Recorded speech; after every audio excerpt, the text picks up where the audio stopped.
2 সপ্তাহ ধরে নিখোঁজ বিএনপি নেতা ইলিয়াস আলীকে ফিরে পাওয়ার ব্যাপারে সকলের বিকেল 5টার কিছু পরে গণভবনে পৌঁছান বিএনপির সাংগঠনিক সম্পাদক ও সিলেট জেলা বিএনপির সভাপতি ইলিয়াস আলীর স্ত্রী তাহসিনা রুশদীর লুনা। 3 সন্তান সহ প্রধানমন্ত্রীর সঙ্গে দেখা করে স্বামীকে উদ্ধারে তার সরাসরি হস্তক্ষেপ কামনা করেন তিনি।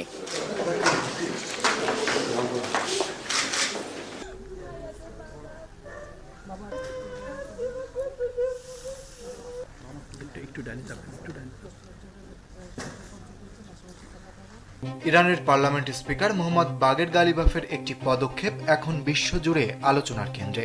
শুক্রবার যুক্তরাষ্ট্র ইরান আলোচনায় যোগ দিতে ইসলামাবাদের উদ্দেশ্যে রওনা দেন তিনি।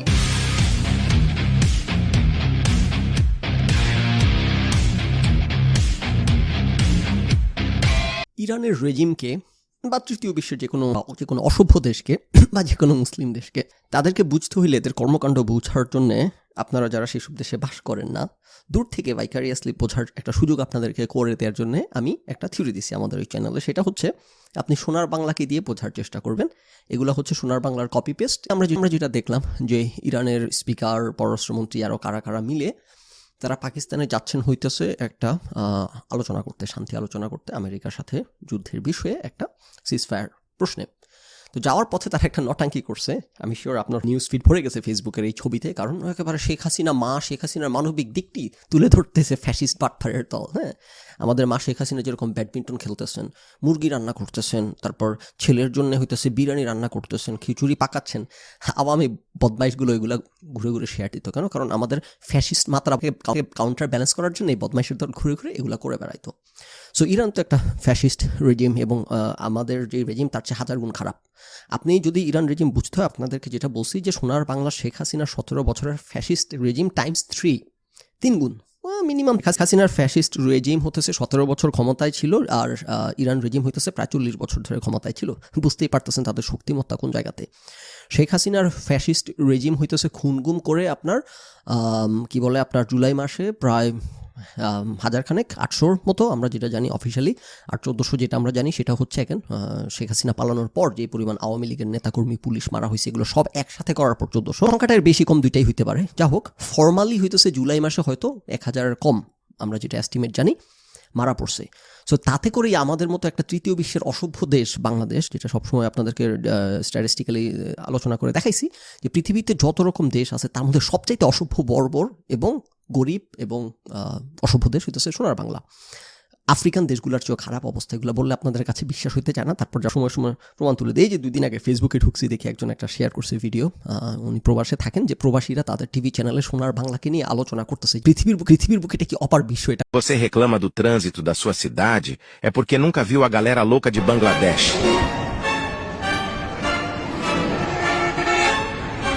Olha a brisa que anda esse povo. E aqui, não tem esse negócio de mão e contramão, não. É mão única, e você decide o lado melhor para andar. Acidentes aqui? Ah, quase não acontece. O povo é altamente habilitado, e tem que ser mesmo. O camarada, se não tiver as manhas, não dá conta de transitar no meio desse povo. Esse negócio de faixa contínua, faixa única, o quê? Nunca nem vi isso. Aqui quem sofre mesmo são as empresas de ônibus.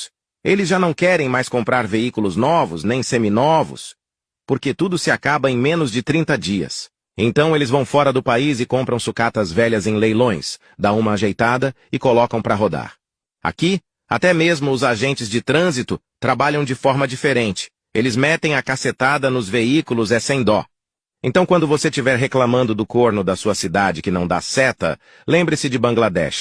Lá as coisas são piores um pouquinho. এবং এই ভিডিওটা দেখার সময় আমার exactly মনে পড়তেছিল আমি যখন নতুন আমেরিকাতে আসি, একবার কোন একটা ভিডিও দেখছিল, সেখানে দেখতেছিল যে লোকাল বাসগুলো হইতেছে একটার সাথে এইভাবে কম্পিটিশন করতেছে রাস্তার উপরে। দেখে ওর নাড়ি ভুড়ি উল্টে গেছে এই দৃশ্য দেখে, যেটা কি মনে বলতেছি তো ঢাকাকে ডিসক্রাইব। এই ভিডিও দেখার সময় আমার সেদিনের কথা মনে পড়ে গেল আর কি, যে এগুলা দেখে বিদেশিরা অবাক হয়, তাদের তো কোনো ধারণাই নাই যে সোনার বাংলা কি জিনিস। বাংলা পৃথিবীর যেটা বললাম সবচেয়ে অসভ্য বর্বর দেশগুলোর একটা, এবং সাউথ আপনার আফ্রিকান গরিব দেশগুলোরও অনেকগুলা সোনার বাংলার চেয়ে আগা। তো এই যদি হয় অবস্থা, একটা এত বড় অসভ্য বর্বর দেশ, সেই দেশের মানুষজন ফুঁসে উঠছে মাত্র 800-1000 লোক হত্যা করায় একটা 17 বছরের রেজিম। তাহলে এবার আপনি চিন্তা করেন একটা 40 বছর জেঁকে বসা রেজিম যেটা ধর্মের নামে দেশ চালায়, মানে আরও ভায়োলেন্ট, আরও নৃশংস হয়ে দেশ চালায়, তারা মাত্র কয়েক সপ্তাহে প্রায় 30-40 হাজার ইরানিদেরকে হত্যা করছে।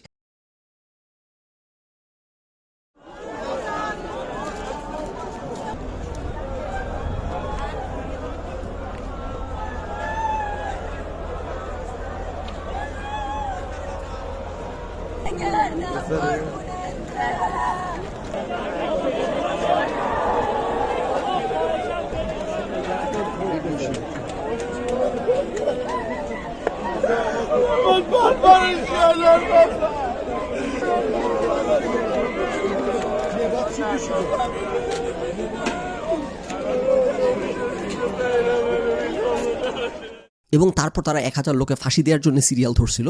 তাইলে আপনি চিন্তা করেন যে আপনার চোখের সামনে দেখা একটা জুলাই আপনি ভুলতে পারেন, আপনি এখনো সেই ট্রমার মধ্যে আছেন যেটা এই ইরানের ফ্যাসিস্ট রেজিমের সামনে কিছুই না, একটা সভ্যদের সোনার বাংলা। তাহলে ওই রেজিমগুলো কতটা অসভ্য বর্বর এবার আপনি চিন্তা করেন। সেই রেজিমের এক বাটপার তার দেশের নাগরিকের জন্য হঠাৎ করে তার বুক ফেটে যাচ্ছে, তার দেশের নাগরিকের জীবন তার কাছে কত মূল্যবান চিন্তা করছেন নাকি আপনি? সে বদমাইশ নটাঙ্কি করতেছে, প্লেনের মধ্যে শিশুদের ছবি রেখে সেখানে ফুল দিয়ে। কেন? কারণ আমেরিকার একটা টোমাহক মিসাইল ভুল করে একটা আইআরজিসির কম্পাউন্ডের মধ্যে একটা মেয়েদের স্কুল ছিল, যেটা এখানে থাকার কথা ছিল না বা উচিত না, যা হোক, এটা কোনো ব্লেম করার জন্য না, ছিল হোয়াট এভার। কিন্তু আমেরিকার তরফ থেকে ভুলটা যেই কারণে হয়েছে, এখানে আইআরজিসি নেভি কমপ্লেক্স ছিল, সবগুলা নেভির, আইআরজিসি নেভির বিল্ডিং, মাঝখানে একটা গার্লস স্কুল। এবং এটাও গার্লস স্কুল ছিল না, এটা আজকে থেকে অনেক বছর আগে আইআরজিসির একটা কমপ্লেক্স ছিল, এটা পরবর্তীতে গার্লস স্কুলে কনভার্ট করা হয়েছে। এই সকল কিছুর কারণে একটা ভুল টার্গেটিংয়ের কারণে, একটা ব্যাড টার্গেটিংয়ের কারণে মিসাইল মারছে সেখানে। আর পৃথিবীর সবাই বুঝতেছে কি হয়েছে এখানে, এবং এই মুসলিম বাটপার বদমাইশগুলোও বুঝতেছে, এবং ইন্ডিপেন্ডেন্ট তদন্ত তো হয়েছে। সেইটা নিয়ে এই বদমাইশের দল এরকম ফেনাইতেছে যে একটা ভুল করছে, এটার নাটক করার জন্য সেই ইরানি বদমাইশ ফ্যাসিস্ট বাটপার শেখ হাসিনা সে এখানে ছবি দিয়ে ফুল দিয়ে কান্না করে বুক ভেঙে যাচ্ছে, তার কেন একটা আমেরিকানের ভুল মিসাইলে 150 শিশু মারা গেল। আর বদমাইশের দল কয়েক সপ্তাহের মধ্যে এরা 30-40 হাজার মানুষ মেরে, এরা নাকি ফিলিস্তিনকে প্রটেক্ট করে। এই মুসলিম বট বাহিনীর এত ভালোবাসা কেন ইরানের জন্য? এরা নাকি ফিলিস্তিনের জন্য ফাইট করে। ফিলিস্তিনে ইসরায়েল, কাফেররা, তারপর আপনার কি বলে আপনার ইহুদিরা, ফিলিস্তিনের সবচেয়ে বড় শত্রুরা, পৃথিবীর সবচাইতে কি বলবো আপনার টেরোরিস্টরা 2 বছর বোমা মেরে 60,000-70,000 ফিলিস্তিনি মারছে। আর সেইখানে কয়েক সপ্তাহের মধ্যে এই ইরানি বদমাইশের এরা নাকি ফিলিস্তিনিদেরকে রক্ষা করে, নিজেদের দেশের লোক 30,000-40 হাজার লোক মেরে লাশ গুম করে ফেলছে। সেই বদমাইশদের কান্না আসতেছে এখন 150 শিশু কেন একটা ভুল টোমাহক মিসাইল পড়লো। এই দৃশ্যটা দেখে আমার ইমিডিয়েটলি আমাদের মা শেখ হাসিনার কথা মনে পড়লো। না, ওই যে শিশুদের প্রতি এই বাটপারদের এই যে ভালোবাসা, আবেগ, এই কমেন্টটা আমার এই যে ইউটিউবে এই চ্যানেলেই একটা ভিডিওর নিচে, গত ভিডিওর নিচে একজন কমেন্ট, আমার ইরানি কলিগ আজকে ছবি দেখালো একটি বাচ্চা ছেলের, বয়স মাত্র 18, তাকে এই সপ্তাহে ফাঁসি দেওয়া হয়েছে প্রোটেস্ট করার কারণে। ইরানে গত সপ্তাহে নাকি 4 জনকে ফাঁসি দিছে একই, মানে আপনি চিন্তা করেন ইরানে কেউ এই রেজিমের বিরুদ্ধে কিছু বললে তাকে ধরে নিয়ে গুম করে ফাঁসি দিয়ে দেওয়া হচ্ছে। আর বদমাইশরা বলে যে এই রেজিম আমেরিকা আক্রমণ করায়, এই রেজিমের কি জানি রাজপথে নেমে এই রেজিমকে সমর্থন দিয়ে মানুষজন স্লোগান দিতে। এই অসভ্য পিশাচরা কোন পর্যায়ের পিশাচ? শেখ হাসিনা এগুলো করতো যে যখনই শেখ হাসিনার সাথে হইতো, ছাত্রলীগের পান্ডারা, যুবলীগের পান্ডারা রাস্তায় নেমে শেখ হাসিনা মুজিব তোমার ভয় নাই, শেখ হাসিনা তোমার ভয় নাই, রাজপথ ছাড়ি নাই, এগুলো করতো। তারপর একটা র্যালি লক্ষ লক্ষ লোক ঢাকাতে জড়ো করতো, করে বুঝাইতো শেখ হাসিনার কত দেশে জনসমর্থন। তারপর আবার যদি বিএনপির বা জামাতের লোকজন তাদের সমর্থন প্রমাণ করার জন্য জনসভা ডাক দেয়, সেখানে আবার পুলিশ পিটে রাস্তা ফাঁকা করে ফেলে। সো এই ফ্যাসিস্ট, যেটা বললাম, আপনি ইরান বুঝতে হলে বুঝতে হবে সোনার বাংলাকে দিয়ে ভাববেন টাইমস 50 গুণ খারাপ। সো এই বদমাইশের এরকম যে কোনো ধরনের ডিসেন্টিং ভয়েসকে খুন, গুম, ফাঁসি, 18 বছরের বাচ্চা তুলে নিয়ে ফাঁসি দিয়ে এইভাবে এদেরকে পার্সিকিউট করে। আর রেজিমের সমর্থিত কিছু গুন্ডা পান্ডা এগুলোকে রাস্তায় নামাই দিয়ে বুঝাইতে চায় যে এই রেজিমকে কত সমর্থন করে। তো তোদের যদি এতই কনফিডেন্স হয়, যেটা শেখ হাসিনার আমলে বলতাম, শেখ হাসিনার পান্ডারা ঘুরে ঘুরে বলতো যে আমাদের দেশে এত জনসমর্থন, তো এত জনসমর্থন যদি থাকে, আপনি যদি কনফিডেন্ট হন তো নির্বাচন দেন। আপনি তো জানেন আপনার সারা দেশ ফুটে জনসমর্থন, তো নির্বাচন দেন না কেন? কারণ আপনি জানেন নির্বাচন দিলে একটা আশঙ্কা আছে ঘটিবাটি না থাকার, তাই তো?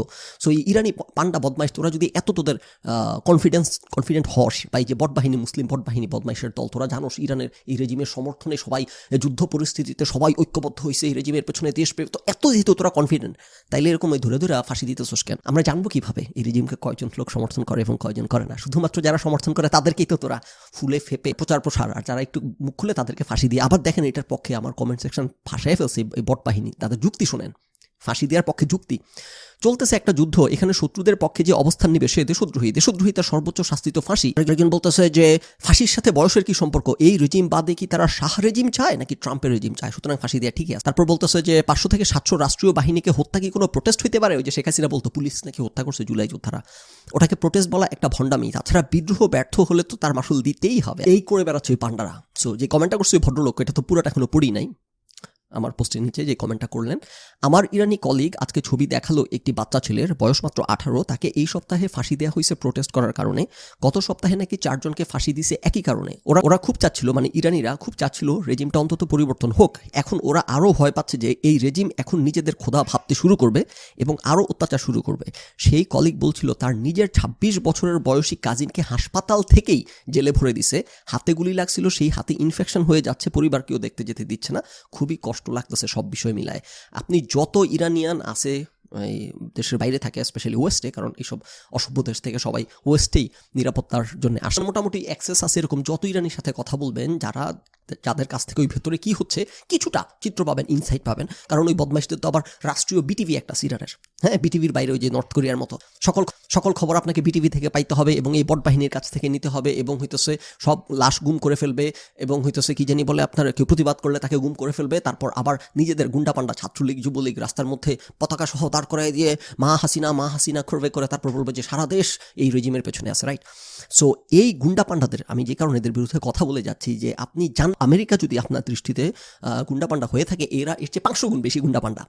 আমেরিকা ওথ নেয় নাই ইরানের জনগণের নিরাপত্তা বিধান করার জন্য, আমেরিকা ওথ নিছে আমেরিকান সরকার তার নিজের জনগণের নিরাপত্তা বিধান করার জন্য। এবং ইরানের এই রেজিম, জনগণ না, এই রেজিম, এই ফ্যাসিস্টরা থ্রেট করে যাচ্ছে দিনের পর দিন, যুগের পর যুগ, এরা আমেরিকাকে মেরে ফেলবে, আমেরিকায় বোমা মারবে, এরা নিউক্লিয়ার বোমা মারতেছে।